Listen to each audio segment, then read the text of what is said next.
नमस्कार दोस्तों, खमा गणी, कैसे हो आप? उम्मीद करता हूँ कि आप सारे अच्छे होंगे। तो दोस्तों, निशंक चैनल के ऊपर आपको एक टॉपिक है, हमारा कैलेंडर, नया टॉपिक हमने शुरू किया है। आप सभी को पता है दोस्तों, यहाँ पर निशंक चैनल के ऊपर आपको सारी तैयारी या फिर सारे जो टीचर हैं आपको यहाँ पर पढ़ा रहे हैं। अब दोस्तों बात करें कैलेंडर की, तो दोस्तों ये कैलेंडर जो है ना, ये आपको कहने के लिए बहुत ही कठिन टॉपिक होता है, लेकिन दोस्तों मैं आपको निशंक चैनल के माध्यम से इनको इतना सरल बता दूंगा कि आप देखते रह जाओगे।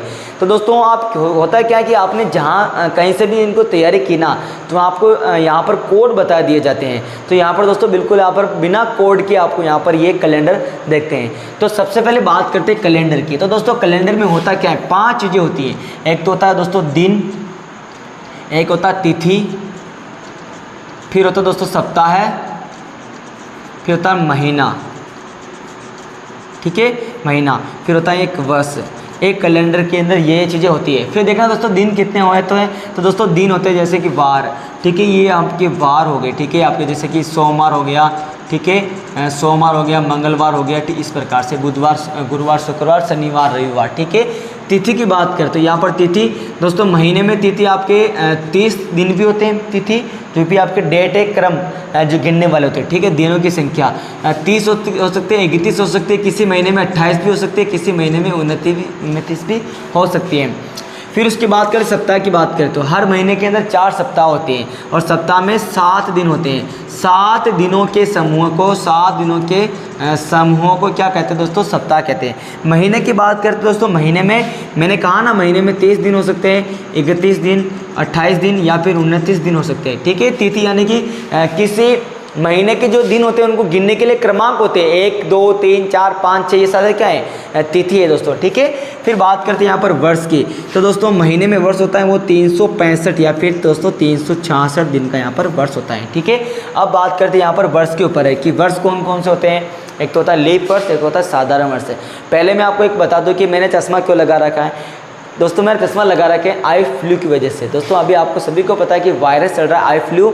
दोस्तों मुझे अभी हुआ नहीं है, लेकिन दोस्तों फिर भी आपको बताने के लिए मैं बिल्कुल यहाँ पर चश्मा लगाया हुआ कि आप भी दोस्तों चश्मा लगाइए और अपनी आँखों की सेफ्टी के लिए ये ध्यान रखिए, ठीक है। गर्म पानी से आँखों को धोएं और दोस्तों डॉक्टर के अनुसार, ठीक है, जो आपको सलाह दी जाती है, ठीक है, परामर्श के अनुसार आप आई ड्रॉप्स वगैरह पे डालते रहें, ठीक है। अब बात करते हैं यहाँ पर, एक तो वर्ष की बात करें, ठीक है, वर्ष। तो दोस्तों यहाँ एक तो होता है साधारण वर्ष, साधारण वर्ष होता है, एक होता है आपका लीप वर्ष। क्या होता है दोस्तों, लीप वर्ष, ठीक है। साधारण वर्ष होता है, साधारण वर्ष के अंदर होता है दोस्तों यहाँ पर 365 दिन होते हैं। कितने होते हैं, 365 दिन। लीप वर्ष में तो होते हैं दोस्तों 366 दिन, 366 दिन, ठीक है। अब दोस्तों आप सभी को बता दूं कि साधारण वर्ष और लीप वर्ष, साधारण वर्ष में 365 दिन होते हैं, लीप वर्ष में 366 दिन होते हैं। लेकिन दोस्तों लीप वर्ष बनता कैसे, ये मैं आपको बताता हूं। तो दोस्तों ये बनता है एक सौर वर्ष के कारण। किससे बनता है, एक सौर वर्ष के कारण ये बनता है आपका लीप वर्ष। अब दोस्तों सौर वर्ष क्या है, तो दोस्तों सौर वर्ष की बात करें तो ये सौर वर्ष जो चलता है वो 365 दिन 5 घंटे 48 मिनट, 5 घंटे 48 मिनट और 45.51 सेकंड का एक सौर वर्ष होता है, सेकंड, ठीक है। यानी कि सौर वर्ष की बात करें तो 365 दिन पूरे, 5 घंटे 48 मिनट 45 सेकंड एक्स्ट्रा, ये समय दोस्तों एक्स्ट्रा होता है, लगभग 6.25 घंटे, लगभग 6 घंटे, ठीक है, लगभग होता है ना, लगभग 6 घंटे, लगभग 6 घंटे हर साल एक्स्ट्रा निकलते हैं, लगभग। वैसे तो पूरा 6 घंटे निकलते हैं, एग्जैक्ट टाइम ये 5 घंटे 48 मिनट 45.51 सेकंड, ठीक है, और लगभग 6 घंटे यहाँ पर होते हैं जो एक्स्ट्रा होते हैं। अब दोस्तों हर वर्ष 6 घंटे एक्स्ट्रा हो रहे हैं, तो दोस्तों अगर हम 365 दिन का ही अगर कैलेंडर मानते रहे हर साल, ठीक है, ऐसे आंखें मीच करके, तो दोस्तों हमारा कैलेंडर विशुद्ध हो जाएगा, वो शुद्ध नहीं रहेगा, ठीक है, अशुद्ध हो जाएगा। हमारे सारे डेटें गलत हो जाएगी। गर्मी सर्दी में आ रही है, सर्दी गर्मी गर्मी में आ रही है। जैसे सर्दी बढ़ती है दिसंबर के अंदर, तो ऐसा कैलेंडर ऐसे छोटा होता जाएगा ना।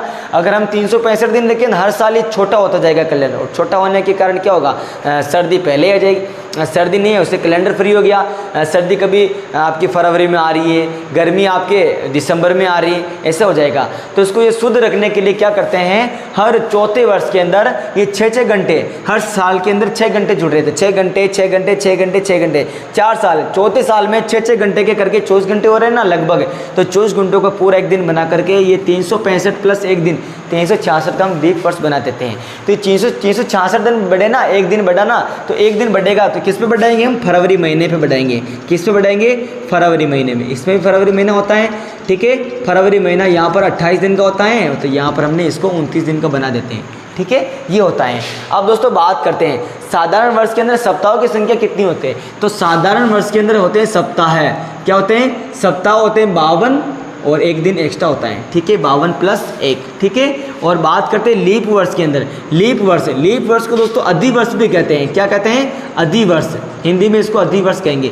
लीप वर्ष को अधिवर्ष भी कहते हैं। यहाँ पर होते हैं 52 सप्ताह है प्लस 2 दिन एक्स्ट्रा यहाँ पर हो जाते हैं। ये आपके लीप वर्ष के अंदर, ये रही इसकी बात। अब दोस्तों बात करते हैं एक और चीज़ की। ये जो आपके कैलेंडर के अंदर मेन जो होता है दोस्तों, हमारा जो कैलेंडर की सीरीज चलेगी वो 2-3 वीडियो के अंदर चलेगी, ठीक है। यहाँ पर पहले मैं रूपरेखा बताता हूँ कि कैलेंडर होता क्या है। एक होता है हमारा विषम दिन होता है। क्या होता है दोस्तों? विषम दिनों की बात करते हैं। विषम दिन क्या होता है? विषम दिन होता है दोस्तों, एक सप्ताह होता है ना, वो 7 दिन का होता है। हर 7 दिन के बाद वही डेट रिपीट हो जाती है। क्या होती है? हर 7 दिन के बाद वही डेट रिपीट हो जाती है। जैसे कि आज सोमवार है, सोमवार के अंदर 7 दिन जोड़ें तो 8वां दिन वापस क्या है? वापस सोमवार आ जाएगा। तो ये देखो 7 दिन, विषम दिन क्या होता है? 7 दिनों का सप्ताह होता है। 7 दिनों का सप्ताह होता है, सप्ताह होता है। वो क्या होता है? अपने आप में पूर्ण होता है। अपने आप में पूर्ण होता है। क्या होता है? अपने आप में पूर्ण होता है। अब एक्स्ट्रा जो भी चीज़ आती है, अतिरिक्त दिन है ना, 7 दिन के अलावा अतिरिक्त दिन होते हैं ना, वो होते हैं आपके विषम दिन।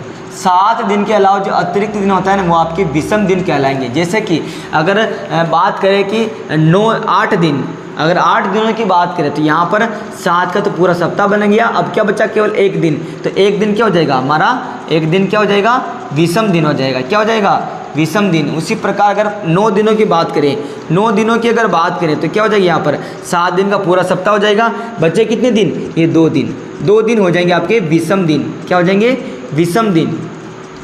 ये विषम दिन, ठीक है। तो हमारा जो कैलेंडर चलेगा वो विषम दिनों के ऊपर ही चलेगा। केवल विषम दिन हमें ज्ञात करने हैं, आपका आंसर आ जाएगा। जैसे कि अगली बात करते हैं यहाँ पर 10 दिनों की। 10 दिनों में विषम दिन कितने हैं? तो आप हो जाएंगे 7 माइनस निकाले तो 3 दिन बच जाएंगे। 11 दिनों में कितने? 4 हैं। 12 दिनों में कितने? 5 हैं। 13 दिनों में कितने? 6 विषम दिन हैं। अब बात करते हैं 14 दिनों में विषम दिन कितने? तो 14 दिनों में कोई भी विषम दिन नहीं आएगा, क्योंकि दोस्तों यहाँ पर 2 सप्ताह पूरे हो रहे हैं। अब विषम दिन निकालना तो क्या करेंगे? 14 में 7 का भाग लगा देंगे। 14 में 7 का भाग लगाए तो 7 दूनी 14, ये 0, तो 2 पूरे चले गए। भागफल में 0 बचा। अगर शेष फल में जो भी बचेगा 0 है ना, शेष फल में जो भी बचेगा वो आपका विषम दिन होगा। तो 14 में कोई विषम दिन नहीं है। वैसे बात करें 15 दिनों में, 15 दिनों में विषम दिनों की संख्या कितनी होगी? तो 7 का भाग लगा दो, 7 एकम 7, कितने बचेगा? 1 दिन, यानी कि 15 दिनों में 1 दिन विषम है, ठीक है। ये विषम दिनों की जानकारी होगी, ये आप इसका स्क्रीनशॉट भी ले सकते हो, ठीक है। अब बात करते हैं यहाँ पर विषम दिनों की बात करें तो विषम दिन हमारे पूरे महीने में काम करेंगे, ठीक है।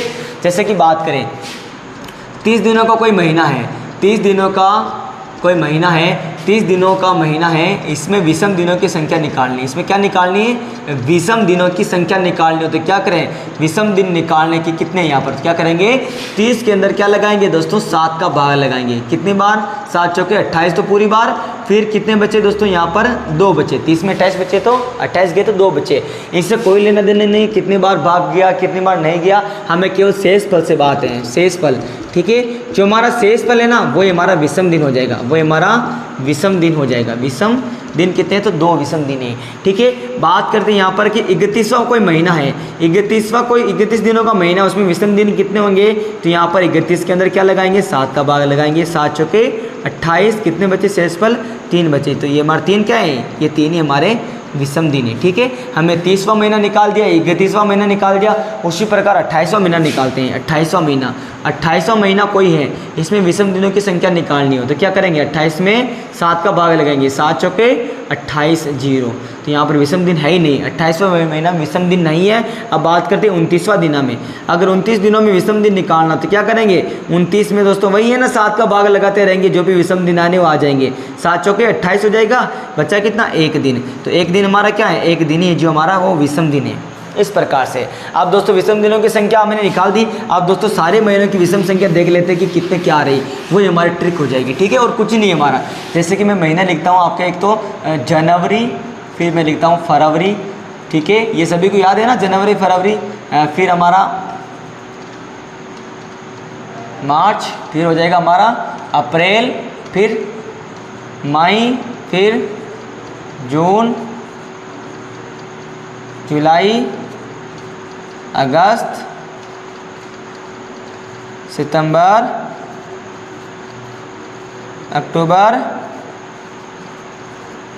नवंबर, दिसंबर, ये आपके 12 ही महीने होंगे। ठीक है, 12 ही महीने होंगे। अब दोस्तों 12 ही महीनों के अंदर देखते हैं कि विषम दिनों की संख्या कितनी है। दोस्तों जनवरी महीना दोस्तों कितने दिनों का है, दोस्तों जनवरी महीना आपके हैं 31 दिनों का है। ठीक है, 31 दिनों का। फरवरी कितने का है, 28 या फिर 29 दिनों का है। मार्च महीना 31 दिनों का है। अप्रैल महीना 30, मई महीना 31, जून 30, जुलाई 31, अगस्त भी 31, सितंबर 30, अक्टूबर 31, नवंबर 30, दिसंबर 31। ये दोस्तों कैसे याद रखोगे, 30-31 कैसे आ रहा है, तो दोस्तों यहाँ से याद कर सकते हो। ठीक है, ये मेरा हाथ देखना, हाथ को ऐसे करना, फिर देखना यहाँ जो ऊपर है ना, इसको गिनेंगे, जनवरी ये ऊपर जो दिख रहा है ये आपका 31वां महीना होगा, जो खड्डे के अंदर है वो आपका 30वां दिन होगा। ठीक है, ऊपर वाला 31, खड्डे वाला 30, ऊपर वाला 31, खड्डे वाला 30, ऊपर वाला 31, खड्डे वाला 30। अब देख तो गिनते हैं, जनवरी 31 का, फरवरी 30 का, मार्च 31, अप्रैल 30, जनवरी फरवरी, मार्च अप्रैल, मई जून, जुलाई 31 का महीना आ गया। अब जुलाई के बाद में क्या आता है, अगस्त आता है, लेकिन हमारा हाथ इधर खत्म हो गया तो वापस से इधर चलेंगे। फिर सितंबर, अक्टूबर, नवंबर, दिसंबर कौन सा महीना, 31वां महीना आ गया। अब दोस्तों वापस अगले साल चलेंगे ना, तो अगले साल में जनवरी यहाँ से स्टार्ट नहीं करेंगे, क्योंकि दोस्तों यहाँ पर तो 30 आ रहा है। वापस अगले साल मतलब वापस नया हाथ नहीं, हाथ तो वही रहेगा, वापस नई शुरुआत, जनवरी फरवरी, मार्च, अप्रैल, मई, जून, जुलाई, फिर अगस्त, सितंबर, अक्टूबर, नवंबर, दिसंबर, इस प्रकार से चलेंगे। अब दोस्तों मैं आपको बताऊं, कंफ्यूज नहीं होना है।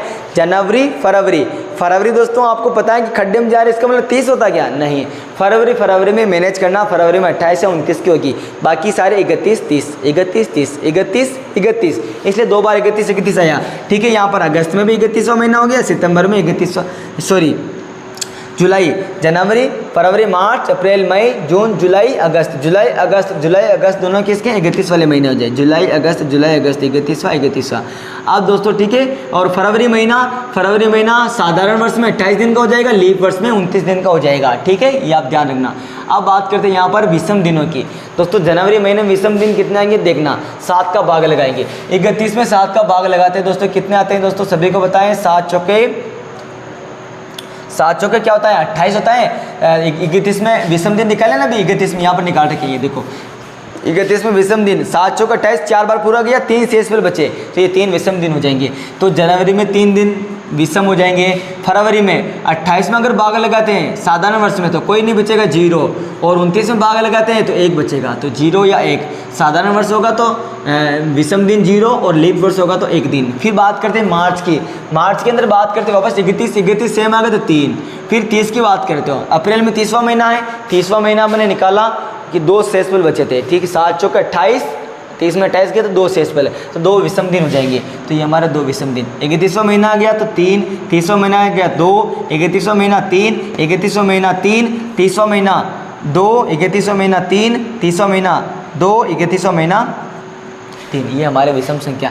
खेल दोस्तों इन सभी का है, विषम दिनों का खेल है। हमारा जो कैलेंडर के हम सवाल करेंगे वो विषम दिन लीप वर्ष के ऊपर चलेगा, विषम दिन और लीप वर्ष के ऊपर। बस ये मात्र हमारी ये ट्रिक हो गई और कुछ नहीं है। ठीक है, अब बात करते हैं यहाँ पर कि यहाँ पर शताब्दी है ना, शताब्दी के अंदर विषम दिनों की संख्या निकालते हैं। ये हमने निकाल दी, एक तो हमने दिनों पे निकाल दी, फिर हमने महीनों के ऊपर निकाल दिया। अब हम निकालते हैं शताब्दियों के ऊपर विषम दिनों की संख्या, कि एक शताब्दी में विषम दिन कितने होते हैं शताब्दी के अंदर। दोस्तों शताब्दी कैसे कहते हैं, 100 वर्षों का समूह होता है ना, 100 वर्षों, शताब्दी में क्या होते हैं 100 वर्षों के समूह को कहते हैं शताब्दी, 100 वर्षों का समूह है। दोस्तों मैं आपको रूपरेखा इतनी तगड़ी बनाऊंगा कि आपको ज़िंदगी में कभी कैलेंडर नहीं पढ़ना पड़ेगा। मैं आपको लिख के दे रहा हूँ, निसंग चैनल के ऊपर आ गए ना, तो निसंग चैनल आपको बहुत ही शानदार चीज़ देगा। आप कभी भी आपने नहीं देखी होगी, ना ही आप कभी किसी चैनल के ऊपर देखोगे, ठीक है, देखना भी, ठीक है। शताब्दी 100 वर्षों का समूह हो गया। अब 100 वर्षों के अंदर देखना, 100 वर्ष होते हैं ना, इसके अंदर लीप वर्ष और साधारण वर्ष है। दोस्तों मैं बता रहा हूँ कि लीप वर्ष हर चौथे साल में आता है। जैसे कि 2000 के अंदर जिस भी साल के अंदर 4 का पूरा भाग जाता है उसे लीप वर्ष कहते हैं। पहले लीप वर्ष की परिभाषा देख लो। लीप वर्ष किसे कहेंगे, जिस भी वर्ष में 4 का पूरा भाग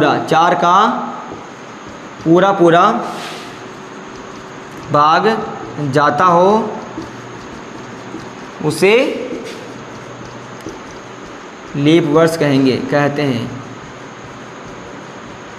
ठीक है। जिस भी वर्ष में 4 का पूरा भाग जाता है उसे क्या कहते हैं, लीप वर्ष कहते हैं। अब दोस्तों लीप वर्ष की बात करते हैं, ठीक है। लीप वर्ष में जैसे कि हमारा 2000, मैं बताता हूँ कि सन 2000 में लीप वर्ष है या अलीप या साधारण वर्ष है, तो 4 का भाग लगा के देख लेंगे। 4 का 4 पंजे 20, आगे 0 0 500 बार जाएगा, है ना, 4 पंजे 20, 500 बार गए ना। इसका मतलब ये भाग टूट की इस भाग बल में शेष बल में कुछ भी नहीं बचा। शेष बल क्या है दोस्तों, शेष बल दोस्तों 0 है। इसका मतलब पूरा भाग चला गया। इसका मतलब 2000 क्या है, लीप वर्ष है। उसकी बात करें 2001 के बारे में, 2001 या लीप वर्ष है अलीप वर्ष है, तो देखना 4 का भाग लगाएंगे। 4 पंजे 20, 0 उतारा 0, भाग टूट की सुपर, ये भी 0 उतारा 1 में जाएगा या नहीं जाएगा ना, भाग टूट की सुपर, तो ये सुपर एक बार, लेकिन यहाँ पर 500 बार तो गया, लेकिन दोस्तों यहाँ पर शेष बल 1 बच गया। तो शेष बल 1 बच गया, इसका मतलब ये क्या है, पूरा भाग गया ही नहीं, तो यह क्या है, लीप वर्ष नहीं है, एक साधारण वर्ष है।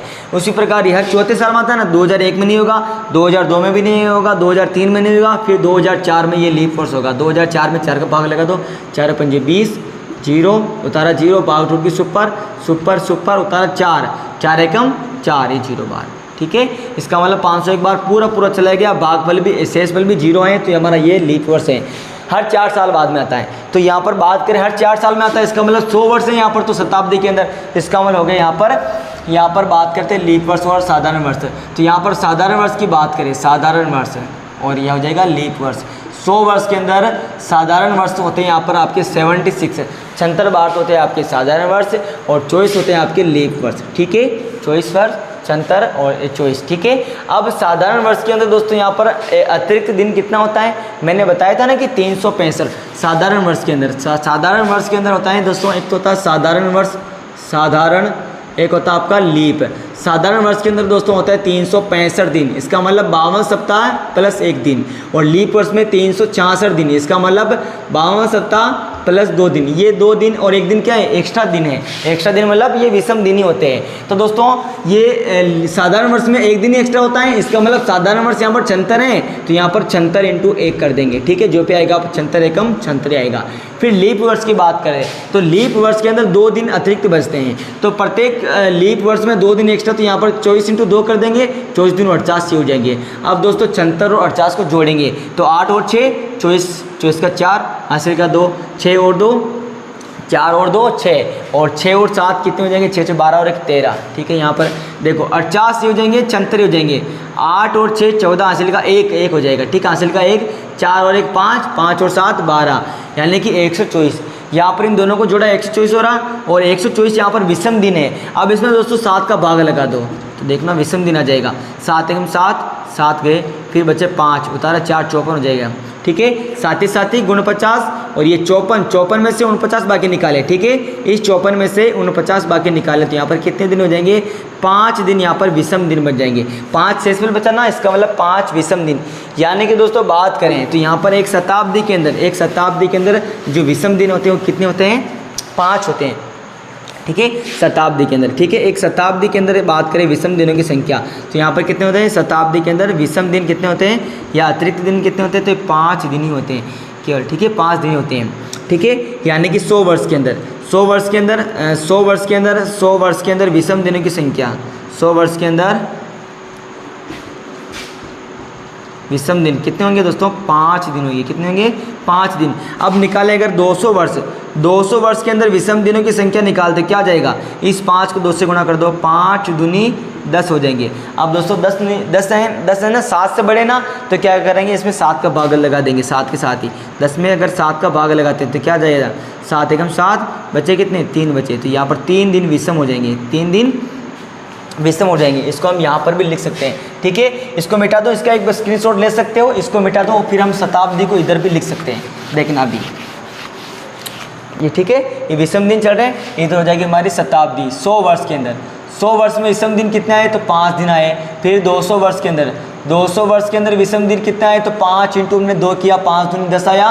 फिर 10 में हमने 7 का भाग लगाया तो क्या आएगा? 7 एकम 7 पूरा गया। फिर यहाँ पर निकाला 3, तो ये हमारा 3 क्या है? विषम दिन है। तो 200 वर्ष के अंदर विषम दिन कितने हो जाएंगे? 3 दिन हो जाएंगे। वैसे अगर 300 वर्ष के अंदर निकालें, 300 वर्ष के अंदर निकाले तो यहाँ पर 5 को 3 से गुणा करेंगे, 5 दिया 15 आ जाएंगे। फिर 15 7 से ज़्यादा है तो 15 में 7 का भाग भी लगा देंगे। 7 एकम 7, 7 दूनी 14, क्या बचा? शेषफल 1 बचा। तो ये शेषफल क्या है? ये विषम दिन है, ठीक है। इसका मतलब हमारे 200 वर्ष के अंदर 3 विषम दिन है। 300 वर्ष अगर छलांग लगा रहे हैं, आगे जा रहे तो हमारा 1 विषम दिन होगा। उसी प्रकार 400 वर्ष की बात करें, 400 वर्ष में विषम दिन कितने होंगे? तो 5 चल ही रहा है, 5 को 4 से गुणा कर दो, 5 चौके 20। अब लेकिन दोस्तों ध्यान रखना, मैंने कहा कि प्रत्येक 4 वर्ष के अंदर आपका 74 वर्ष के अंदर आपका लीप वर्ष होता है। तो हमारा देखो शताब्दी के अंदर भी लीप वर्ष होगा ना। ये शताब्दी पहले वर्ष, पहले 100 साल, 200, 300, 400, तो 400 अपने आप में क्या हो गई? वापस लीप शताब्दी होगी, लीप वर्ष। तो लीप के अंदर 1 दिन एक्स्ट्रा होता है ना, 1 दिन और सभी में 1 दिन एक्स्ट्रा होता है, लेकिन लीप में 2 होता है। तो लीप में एक तो हमने जोड़ दिया, 5 चौक 20 कर दिया, लेकिन एक और जोड़ेंगे तो यहाँ पर हो जाएगी 21 दिन। 21 दिन अगर फिर 21 में अगर 7 का भाग लगाएं तो क्या आ जाएगा? 7 या 21, 0 शेषफल। इसका मतलब अगर 400 वर्ष अगर हम छलांग लगा रहे हैं किसी अगले सन के लिए, अगर प्रश्न ऐसे बनेगा कि 2016 के अंदर सोमवार 1 जनवरी सोमवार को ये वार था, तो 2020 के अंदर कौन सा वार होगा? सीधे हम 400 साल बढ़ेगी ना, 400, 1600 से 1700, 1800, 1900, फिर 2000, तो 4 साल बढ़े हैं। तो यहाँ पर कोई भी संख्या ऐड करनी नहीं है, जो वार होगा भी वार वापस रिपीट हो जाएगा। यहाँ पर बिल्कुल 0 आ गया ना, ठीक है। इस प्रकार से आप इसको कर सकते हैं। ऐसे इसको ऐसे निकाला हमने। फिर अगर ऐसे एक लाइन में लिखना चाहते हैं तो कैसे लिखेंगे? 100 वर्ष के अंदर 100 वर्ष के अंदर विषम दिन 5, 200 वर्ष के अंदर कितने आए विषम दिन? 200 वर्ष के अंदर आपके 3 दिन, ठीक है। 300 वर्ष के अंदर कितने आए? तो 1 दिन। 400 वर्ष के अंदर कितना आया? तो 0। उसी प्रकार 400 ना हर बार चौथे में रिपीट होता है, तो फिर 800 में क्या आएगा? 0। 1200 में क्या आएगा? 0। 1600 में क्या आएगा? तो 0। 2000 के अंदर क्या आएगा? 0। इस प्रकार से दोस्तों ये आपके विषम दिन। अब दोस्तों विषम दिनों के ऊपर हमारा सारा खेल रहेगा। अब दोस्तों आपके सामने केवल एक सवाल दूंगा, केवल एक सवाल, और मैं आपको वो करके बताऊंगा, फिर आपको करना है कि कैसे करते हैं, ठीक है। एक सवाल करते हैं। जैसे कि हमारा एक सवाल है, पहला सवाल मैं आपके सामने लिख दूं, अगर ये मार्कर अच्छा चलता है ये लेते हैं, सही नहीं है। चलो पहला सवाल की बात करें। यहाँ पर अगर फर्स्ट सवाल की मैं बात करूँ यहाँ पर, तो देखना कि जैसे कि 15 अगस्त को दोस्तों वार है हमारा शनिवार। 15 अगस्त शनिवार है। 15 अगस्त का कोई सन नहीं बता रहा हूँ, कैसे ऐसे बता रहा हूँ। 15 अगस्त को अगर शनिवार है और हमें जाना है यहाँ पर कि 25 सितंबर को कौन सा वार होगा, ठीक है। ये हमें वार निकालना है, 25 सितंबर को कौन सा वार होगा, ठीक है। सन से कोई मतलब नहीं है। 15 अगस्त को अगर शनिवार है तो 25 सितंबर को कौन सा वार को, तो ये हमको कैसे निकालना मैं बताता हूँ। देखना कोई ट्रिक नहीं लगेगी। अगस्त के बाद में क्या आता है दोस्तों? सितंबर ही आ रहा है सीधे ही। तो देखो 15 अगस्त से हम सितंबर में जा रहे हैं, तो अगस्त महीना कौन सा होता है दोस्तों? 31वां महीना होता है। कौन सा होता है? 31वां महीना होता है। और 31 में 15 तो पहले निकाल दे, 16 से गिनेंगे ना दोस्तों। यहाँ पर 15 से 31 जाएंगे तो कितने दिन शेष बच रहे हैं? 16 दिन शेषफल बच रहे हैं। कितने बच रहे हैं? 16 दिन। अब दोस्तों यहाँ पर 16 दिन नहीं लिखेंगे, विषम दिन लिखेंगे। अगस्त में 16 दिन बच रहे हैं, 16 दिन विषम दिन निकालें तो 7 का भाग लगाएंगे 16 में, तो देखो क्या होगा? 7 का भाग लगाते हैं तो 7 दूनी 14 है, 7 दूनी 14 है, और 16 में 14 गए तो 2 बचे ना, तो यहाँ पर केवल 2 दिन लिखेंगे विषम दिनों में, 2 दिन लिख दिए। फिर बात करते हैं 25 सितंबर निकालना में। इसका मतलब सितंबर के 25 दिन हमारे पास है, तो 25 दिन में 7 का भाग लगाएंगे, 7 या 21, तो तो अब कितने बचे, 25 में से 21 निकाले तो 22, 23, 24, 25, 4 दिन शेष पर बचे ना, तो ये 4 सितंबर के 4 दिन ही जोड़ेंगे मात्र। अब दोस्तों कितने दिन हो गए, 2 और 4 6 दिन हो गए। अब दोस्तों 6 दिन ही हमारा काम है, बस हो गया। ये 6 दिन किस में जोड़ने हैं, इस शनिवार में जोड़ने हैं। अगर शनिवार है, शनिवार के बाद में 6 दिन गिन लो, शनिवार के बाद में रविवार, सोमवार, मंगलवार, बुधवार, गुरुवार, शुक्रवार। इसका मतलब क्या होगा, इस दिन क्या होगा दोस्तों, शुक्रवार होगा। ये दोस्तों ट्रिक हमारे काम आएगी दोस्तों। हम एक और आपको निकाल करके बताते हैं, ठीक है, एक और निकालते हैं। चलो एक और कैसे निकालते हैं देखना। जैसे कि मैं बता रहा हूँ कि आपके 30 मार्च 2001 को आपके सोमवार हैं, क्या वार है, सोमवार है। अब आपको निकालना है सीधी, आपको मैं बता दूं कि मई, जून, जुलाई, अगस्त, सितंबर का निकाल लेते हैं। क्या निकालते हैं, एक सवाल बता रहा हूँ, ठीक है। सितंबर कौन सी तारीख निकालेंगे, सितंबर की हम निकालेंगे, सितंबर की 15 सितंबर मान लो, 15 सितंबर 2001 को कौन सा वार होगा, निकाले। चलो देखना कैसे निकालते हैं, मैं बता रहा हूँ, थोड़ा सवाल देखना। मार्च के बाद में क्या आता है, अप्रैल के बाद में मई, जून, जुलाई और फिर अगस्त, और ये सितंबर है ही आगे, ठीक है। हम यहाँ पर जाना है तो देखना अब 30 मार्च, महीना मार्च का कितने दिन का होता है, 31 दिन का। जनवरी, फरवरी, मार्च, 31 दिन का होता है, और 30 दिन पहले बीत चुके हैं। अब बचा केवल एक दिन, इसका मतलब मार्च का केवल हमारा एक दिन शेष बचा। फिर हम चलते हैं यहाँ पर अप्रैल की तरफ। अप्रैल, जनवरी, फरवरी, मार्च, अप्रैल, 30वां महीना, कैसा महीना, 30वां महीना, और अप्रैल में 30 दिन है तो 7 का भाग लगाएंगे, क्या हो जाएगा, 7 चौका 28, 2 शेष पर बचेगा तो सीधे हम 2 लिख देते हैं, 2 विषम दिन रहेगा। मई महीना 31 का है, 7 चौका 28, 29, 30, 31, 3 शेष पर बचे हैं, ठीक है। वो मैंने लिखा है भी पर, थोड़ा वीडियो को पीछे करके देख लेना कि जून में कितने शेष पर बचेंगे। जून महीना 30वां महीना, जनवरी, फरवरी, मार्च, अप्रैल, मई, जून 30वां महीना है, इसका मतलब 2 दिन इसमें शेष पर बचेंगे। जुलाई दोस्तों वापस 3 दिन बच जाएंगे। अगस्त 31वां महीना, 3 दिन इसके बच जाएंगे। अब दोस्तों सितंबर में चल रहे हैं और तारीख कितनी है, 15 दिन गिनने हैं दोस्तों। 15 दिन में शेषफल निकालेंगे तो 7 दूनी 14 पूरा, एक दिन शेषफल इसका बच जाएगा, तो एक दिन यहाँ पर एक और ऐड कर देंगे, ठीक है। अब इन सभी को जोड़ दो, 1 और 2 3, 3 और 3 6, 6 और 2 8, 8 और 3 11, ठीक है, 11 और 3 14, 14 और 1 15 दिन हमारे यहाँ पर आ रहे हैं। अब दोस्तों 15 दिन में वापस शेषफल निकालेंगे, विषम दिन निकालेंगे, तो 15 में क्या लगाएंगे दोस्तों, 7 का भाग लगा देंगे, 7 दूनी 14 पूरा, और एक शेषफल बच जाएगा। एक शेषफल क्या है हमारा, एक शेषफल जो है हमारा वे क्या है, ये विषम दिन है, क्या है, विषम दिन है। अब दोस्तों एक दिन ही जोड़ना है, किस में जोड़ना है, एक दिन का खेल आ गया ना, एक दिन किस में जोड़ना है, इस सोमवार में। तो सोमवार के बाद एक दिन जोड़ेंगे तो क्या आएगा दोस्तों, सीधा ही मंगलवार। आए नहीं है दोस्तों समझ में, इस प्रकार से इसको कर सकते हो, ठीक है, मंगलवार। अब दोस्तों मैं आपके सामने एक सवाल दे रहा हूँ, उस सवाल को आपको घर पे करके बताना है अपनी नोटबुक में। अब नोटबुक में सेव कर रहे हो तो नोटबुक में करके बताना, और मुझे कमेंट करके बताना इसका आंसर क्या है। जैसे मैं आपके सामने सवाल दूँ कि 17 अगस्त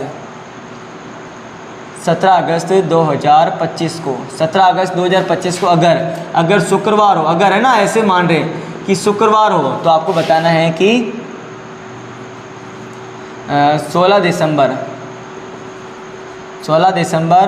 2025 को कौन सा वार होगा, ठीक है, ये आपका सवाल है, ठीक है। 17 अगस्त 2025 को शुक्रवार है, तो 16 दिसंबर 2025 को कौन सा वार होगा, ये आपको बताना है। तो दोस्तों यहाँ पर इस वीडियो को समाप्त करते हैं, ज़्यादा वीडियो नहीं बनाते हैं दोस्तों। इसका सेकंड पार्ट आएगा, थर्ड पार्ट आएगा, 2-3 पार्ट में आपको पूरा कैलेंडर बता दिया जाएगा। उम्मीद करता हूँ कि यहाँ तक आपको अच्छा लगा होगा। अगर दोस्तों अच्छा लगा तो वीडियो को लाइक कर दें, अपने दोस्तों के साथ इसे शेयर जरूर कर दें। मिलते हैं इसी तरह के नेक्स्ट वीडियो में, तब तक के लिए जय हिंद, जय भारत।